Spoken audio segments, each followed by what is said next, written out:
Now, one big thing we always ask ourselves when new games come out is that is it worth the memory on our consoles? Our consoles have a very limited amount of memory that we can go ahead and choose from, but of course, when we're downloading those games or putting those games on our systems, it does have that cost. Now I wanted to start the series by talking about games on your Switch, to see if they are worth your memory of your console.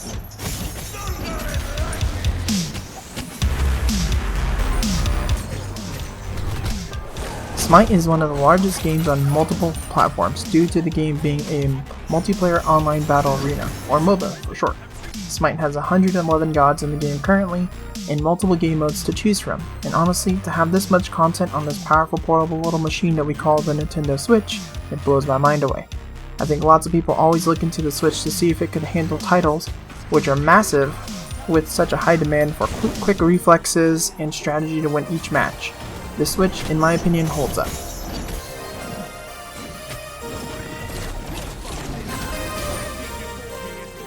Now I have been playing Smite solely on the Nintendo Switch for the past 2 months, and I have not run into many technical issues.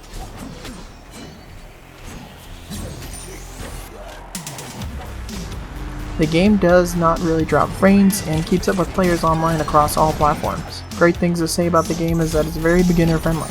First off is a tutorial that everyone has to get through, and even after that the game helps you out with buying items for you and leveling up the recommended skills. Now at one point you would like to experiment with builds to find your own, but that could be turned off with a simple button click in the store on consoles. Once again, very beginner friendly with how they handle newcomers from my own point of view. I felt like I was in an environment to learn with many battle modes available and can be hours of fun.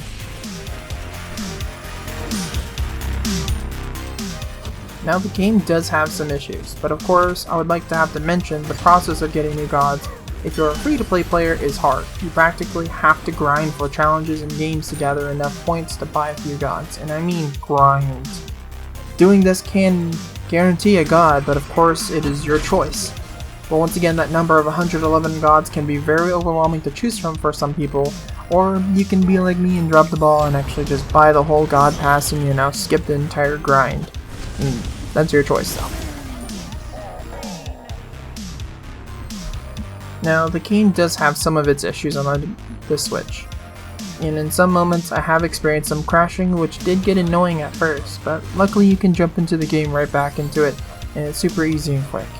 Of course the game itself does have some minor issues when it comes to frame rates, when it does drop a little bit when you're looking into very high intensity battles, but besides that there's really nothing you should be worrying about.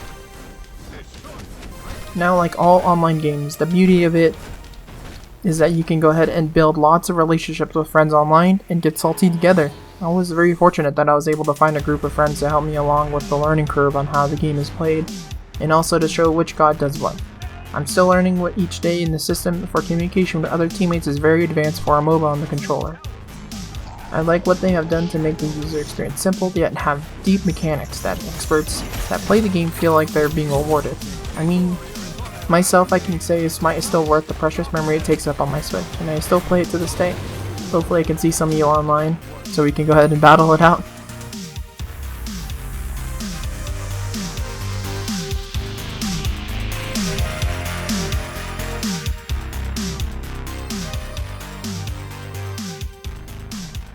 Next time, on Is It Worth Your Memory?